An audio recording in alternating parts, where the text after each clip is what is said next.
एक दिन अचानक मेरी पत्नी मुझसे बोली, सुनो, अगर मैं तुम्हें किसी और के साथ डिनर और फिल्म के लिए बाहर जाने को कहूं तो तुम क्या कहोगे? मैंने कहा, मैं समझूंगा कि अब तुम मुझसे प्यार नहीं करती। उसने कहा, मैं तुमसे प्यार करती हूं, लेकिन मुझे पता है कि वह औरत भी आपसे बहुत प्यार करती है और आपके साथ कुछ समय बिताना उनके लिए सपने जैसा होगा। वह अन्य औरत कोई और नहीं, मेरी माँ थी, जो मुझसे अलग अकेली रहती थी। अपनी व्यस्तता के कारण मैं उनसे मिलने कभी कभी ही जा पाता था। मैंने माँ को फोन कर उन्हें अपने साथ रात के खाने और एक फिल्म के लिए बाहर चलने के लिए कहा।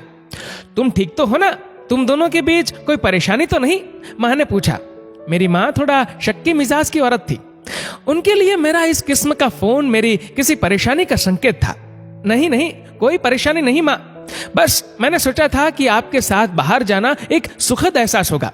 मैंने साथ ही कहा, बस हम दोनों ही चलेंगे। उन्होंने इस बारे में एक पल के लिए सोचा और फिर कहा, ठीक है।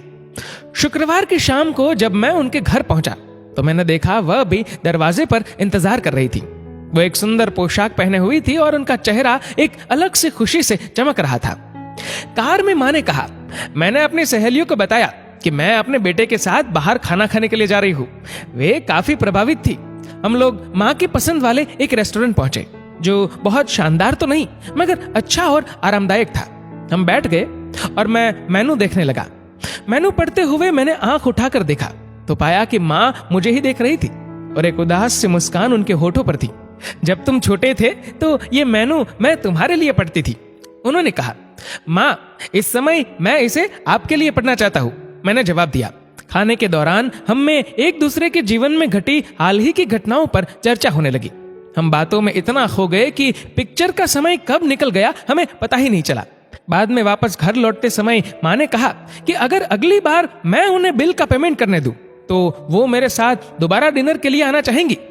मैंने कहा, माँ जब आप चाहो, और बिल पेमेंट कौन करता है इससे क्या फर्क पड़ता है? माँ ने कहा कि फर्क पड़ता है और अगली बार बिल वही पे करेंगी। घर पहुंचने पर पत्नी ने पूछा, कैसा रहा सब? बहुत बढ़िया, जैसा सोचा था उससे कहीं ज्यादा बढ़िया, मैंने जवाब दिया। इस घटना के कुछ दिनों बाद मेरी माँ का दिल का दौरा पड़ने से निधन हो गया। ये इतना अचानक हुआ कि मैं उनके लिए कुछ नहीं कर पाया। माँ की मौत के कुछ समय बाद मुझे एक लिफाफा मिला जिसमें उसी रेस्टोरेंट की एडवांस पेमेंट की रसीद के साथ माँ का एक खत था, जिसमें माँ ने लिखा था, मेरे बेटे, मुझे पता नहीं कि मैं तुम्हारे साथ दोबारा डिनर पर जा पाऊंगी या नहीं, इसलिए मैंने 2 लोगों के खाने के अनुमानित बिल का एडवांस पेमेंट कर दिया है।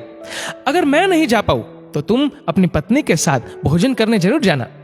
उस रात तुमने कहा था ना कि क्या फर्क पड़ता है, मुझ जैसी अकेली रहने वाली बूढ़ी औरत को फर्क पड़ता है।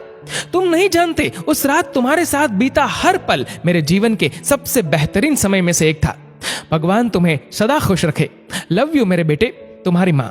उस पल मुझे अपनों को समय देने और उनके प्यार को महसूस करने का महत्व मालूम हुआ। जीवन में कुछ भी आपके अपने परिवार से ज्यादा महत्वपूर्ण नहीं है। ना व्हाट्सएप, ना फेसबुक, ना मोबाइल, ना लैपटॉप और ना ही टीवी। अपने परिजनों को उनके हिस्से का समय दीजिए, क्योंकि आपका साथ ही उनके जीवन में खुशियों का आधार है। इस मैसेज को उन सब लोगों के साथ शेयर कीजिए जिनके बूढ़े माता पिता हो, जिनके छोटे बच्चे हो और जिनको प्यार करने वाला और उनका इंतजार करने वाला कोई हो, क्योंकि धन तो आता जाता रहता है मगर अपने चले जाए तो लौट के नहीं आते।